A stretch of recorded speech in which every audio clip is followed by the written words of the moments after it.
Les grands noms d'Hollywood se succèdent pour reprendre l'histoire de la galaxie de George Lucas. C'est Rian Johnson qui signe le nouveau Star Wars, Les Derniers Jedi. Le film sera en salle mercredi prochain.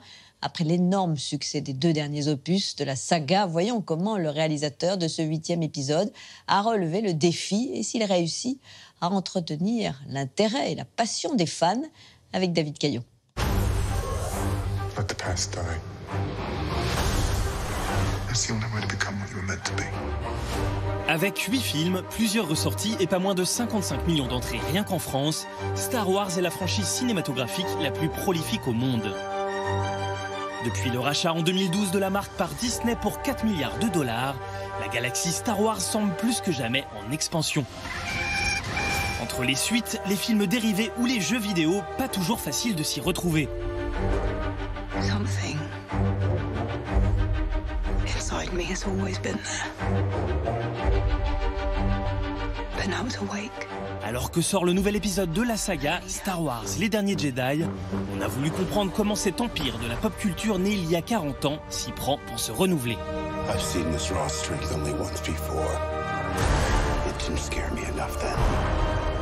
Star Wars, c'est du Shakespeare, concrètement. Un fils à la recherche de son père, qui est peut-être pas son père, mais qui est son père. Des jumeaux qui donnent naissance à une sorte de dynastie.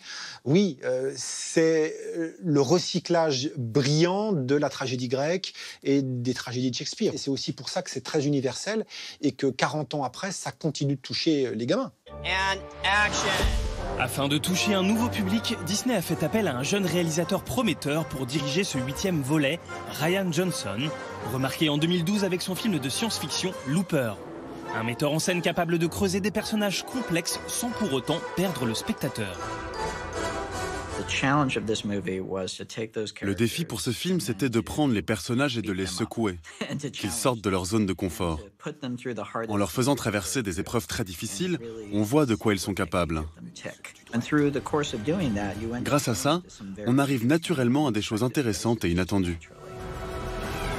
Et il semble que le travail de Rian Johnson est plus à Disney puisqu'il vient de se voir confier une lourde tâche, développer la 4e trilogie Star Wars parallèlement à la sortie de films dérivés comme Rogue One l'année dernière ou Han Solo en 2018. Il y a l'idée de développer d'autres personnages, de peut-être insérer des épisodes entre les épisodes connus, et puis peut-être de développer d'autres sagas. On parle maintenant d'une série télé aussi. Donc il y a l'idée vraiment d'ouvrir encore d'autres champs dans cet univers incroyable et vaste de Star Wars. L'autre façon de prolonger l'expérience Star Wars au-delà des salles obscures, c'est de développer les produits dérivés.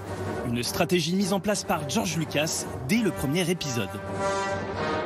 Au début des années 70, quand George Lucas a l'idée de développer un film qui s'appellerait La Guerre des Étoiles, il va proposer évidemment son sujet à la Fox, en leur disant voilà, c'est de la science-fiction, il y a un peu de Shakespeare, ça se passe quelque part dans la galaxie, et à la Fox, personne n'y croit.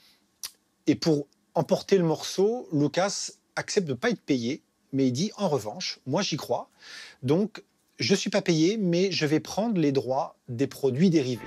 Star Wars large-size action figures, up to 15 inches tall and ready for action.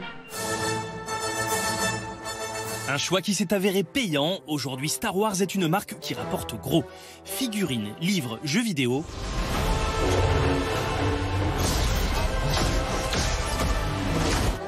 Et même peluches qui font du bruit. Rien que l'année dernière, les produits dérivés en tout genre ont rapporté 1,5 milliard de dollars. À aucun moment, il n'y a eu de pression de la part de Disney ou de Lucasfilm pour créer des choses ou des personnages qui deviendraient des jouets par la suite. Mais quand j'étais petit, je jouais avec des jouets Star Wars, j'ai grandi avec. Et honnêtement, le fait d'avoir joué avec, d'avoir utilisé mon imagination pour créer ces mondes, était tout aussi important que les films eux-mêmes. Ça fait partie des raisons pour lesquelles Star Wars nous semble si familier. Nous vivions littéralement dans ce monde imaginaire. Reach out. What do you see? Alors Star Wars existera-t-il encore dans 40 ans? A priori, il n'y a pas trop de quoi s'inquiéter. L'univers est tellement vaste. On a croisé dans les films que l'on connaît tellement de personnages qu'on a parfois juste aperçu, mais en se disant C'est dingue. Moi, j'ai envie de savoir pourquoi Jabba le Hutt est devenu une grosse limace méchante. J'ai envie de savoir comment était Chewbacca quand c'était un petit monstre poilu. Donc, pourquoi ne pas creuser toutes ces pistes-là? Et alors là, on peut tenir 200 ans. Ça peut être à l'infini, justement. This is not going to go the way you think.